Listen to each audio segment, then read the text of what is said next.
Hi hello welcome to Nagendra talks. Rakasa అసలు సినిమా ఎలా ఉంది? బాగుందా బాలేదా చూడొచ్చా అసలు ఏంటి అసలు? ఇప్పుడు ఆ రాకాస రివ్యూ అనేది ఒకసారి చూద్దామండి. నాకైతే కథ బాగానే అనిపించిందండి. ఓవరాల్గా ఏదైతే మెయిన్ లైన్ ఉంటుందో ఆ లైన్ నాకు కొద్దిగా కొత్తగా అనిపించింది. అదేంటంటే రాకవరం అనే ఒక ఊరు ఉంటుందన్నమాట. ఆ ఊరిని కొన్ని దశాబ్దాలుగా ఒక బ్రహ్మరాక్షస్ అనేది పీడిస్తూ ఉంటుందన్నమాట.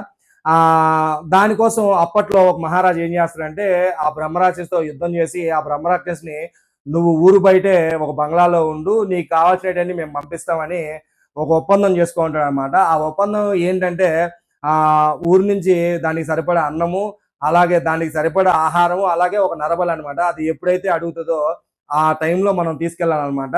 ఇదనమాట. అనుకోకుండా దాంట్లోకి హీరో పోవాల్సిన సిచ్యువేషను, ఆ తర్వాత ఏం జరిగింది, ఇదే అనమాట కథ. చాలా కొత్తగా అనిపించింది అనమాట. నువ్వెందుకు వచ్చారా ఇప్పుడు? అదే ఏదో చెప్తున్నావు కదా, నేను విందామని ఏ సినిమా గురించి అని. నిజంగానే కొత్తగా అనిపించింది, అందుకని చెప్పాను. కొత్తగానే ఉంది కదా సబ్జెక్టు.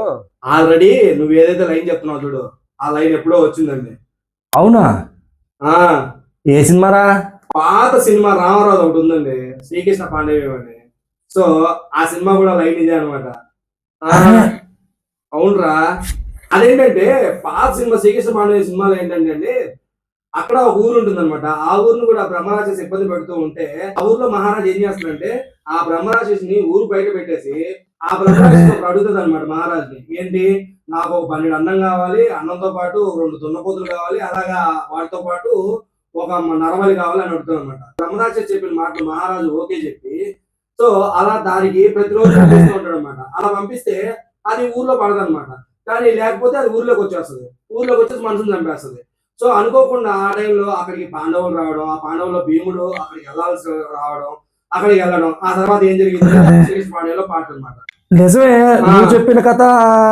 ఇప్పుడు నేను సినిమా చూసిన రాకాసి కథ తినలేను రెండు ఒకటే. అదే నేను చెప్పేది, ఆల్రెడీ వచ్చిందనమాట అది. సరేలే, అందరూ చూసుంటారు కదా ఆ సినిమా. సరే నువ్వు వెళ్తే అసలు ఓకే లైన్ తీసుకున్నారు, ఓకే. ఆ తర్వాత కామెడీ ఉందా, ఏముంది, ఏం కథ, అసలు ఏంటి అనేది మిగతాది కూడా చెప్తా కదా. సరే అది చెప్తాడు, మిగతాదంట వినండి. అదండి, ఆడితో మామూలేండి. శ్రీకృష్ణ పాండవ్యం అనే సినిమా ఒకప్పట్లో వచ్చింది అనమాట. ఆ శ్రీకృష్ణ పాండవ్యంలో కూడా సేమ్ ప్యాటర్న్ అనమాట, ఇలాగే ఉంటుంది అనమాట. సో దాన్నే లైన్ గా ఇప్పుడు తీసుకున్నారని మా వాడు చెప్పాడు. సో దాంట్లో లైన్ గా తీసుకున్నా కానీ దాన్ని కొద్దిగా కామెడీ ఇవన్నీ యాడ్ చేసి మంచి ప్రయత్నం చేశారనమాట. రాకాస ఫస్ట్ హాఫ్ మాత్రం అంత ఏం అనిపించదండి, ఎందుకంటే ఫస్ట్ లో అంతా కొద్దిగా చాలా బోరింగ్ గా ఉంటుంది సినిమా. అలా అలా వెళ్తూ ఉంటుంది. అలా ఏదైతే మెయిన్ పాయింట్ చెప్పారో ఆ మెయిన్ పాయింట్ కాకుండా మిగతాదంతా చూపిస్తున్నారు అనే ఒక మైండ్ కలుగుతుంది అనమాట. సో ఇంటర్వెల్ బ్యాంక్ వచ్చే లోపల మనోడు ఎంటర్ అయ్యే సిచ్యువేషన్.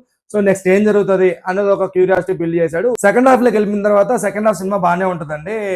ఆ కామెడీ ట్రాక్ కానివ్వండి, ఆ వచ్చే గ్రాఫిక్స్ సిచ్యువేషన్స్ కానీ, ఆ హారర్ ఎలిమెంట్స్ కానీ అవన్నీ బాగా వర్కౌట్ అయ్యాయి అనమాట. రాకాస సినిమాను ఓవరాల్ గా చూసుకుంటే మాత్రం సేవియర్ మాత్రం ఖచ్చితంగా వెన్నెల కిషోర్ అని చెప్పొచ్చండి. వెన్నెల కిషోర్ ఏదైతే సెకండ్ హాఫ్ లో ఎంటర్ అవుతాడో ఆ సెకండ్ హాఫ్ లో వెన్నెల కిషోర్ వచ్చినప్పటి నుంచి ఆ వెన్నెల కిషోర్, గెటప్ సీను, సంగీత్ శోభను వీళ్ళ ముగ్గురు మధ్య వచ్చే సన్నివేశాలన్నీ చాలా బాగుంటాయండి.